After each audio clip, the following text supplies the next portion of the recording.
Knowledge is of no value unless you put it into practice. Let's do this.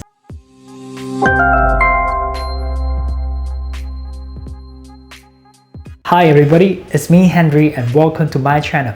This channel, I'm going to share everything I know about public speaking and communication skills, whether it's one-to-one, one-to-many, or one-to-camera, doing live streaming or doing shooting. And today we're going to talk about practice the right practice. The reason why I want to emphasize on the right practice is if you're doing the wrong practice, and now it's going to lead you to the wrong result and you get up the frustration.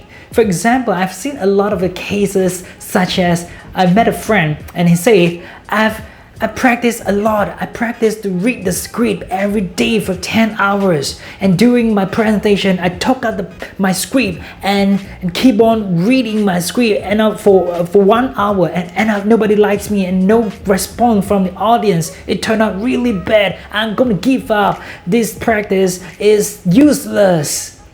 So what is the problem? The problem is you practice in the wrong way. Nobody is going to practice by reading the script. The right practice is you need to understand the script. After that, you have to throw out and be yourself to present. This should be the right way. And today I'm going to share with you the 3 tips on how to practice the right practice. Now, tip number 1, which is the planning.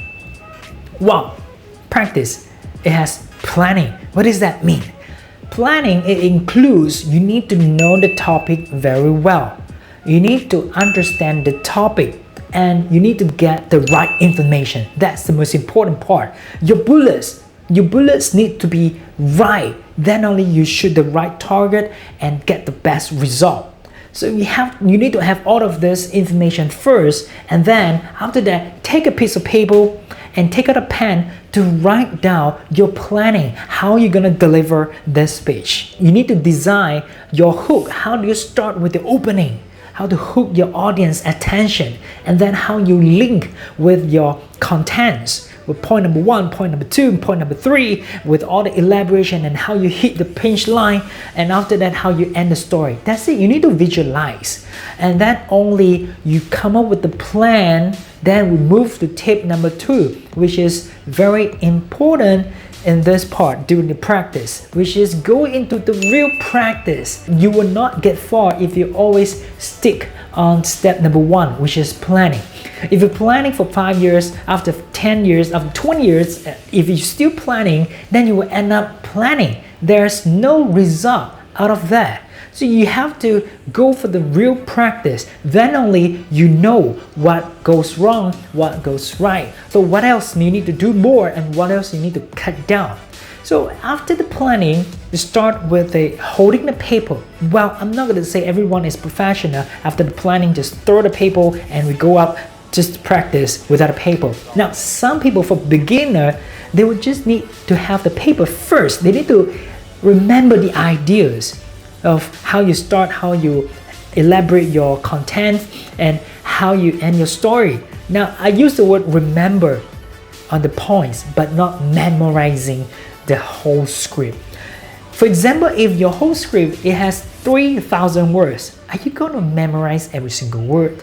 It's very hard for us to do this because we're not robots. We're not going to remember every single word from the script because it's going to be disaster if you're going to memorize everything and in the middle of the speech, suddenly some interruption, whether it's people come in or stand up, and suddenly you're blank, you get interrupted and you forget what to say.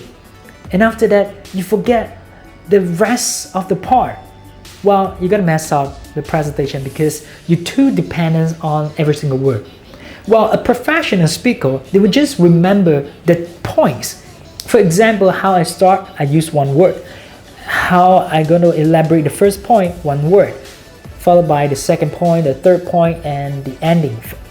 I only carry 5 words with me.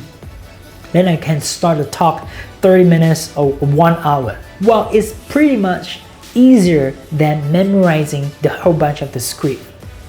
And then after that, you will slowly put down your paper and start to be yourself, to practice, and start to speak.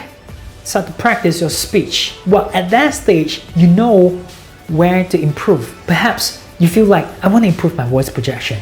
People don't really hear what I say, so I need to improve my voice projection. And people say my eye contact, I need to look at them. There are so many things I need to improve. So how are you going to start? Well, I know nowadays people want to get a fast result, so they want to improve everything at the same time. It could happen, but the question is, what do you offer? What do you offer?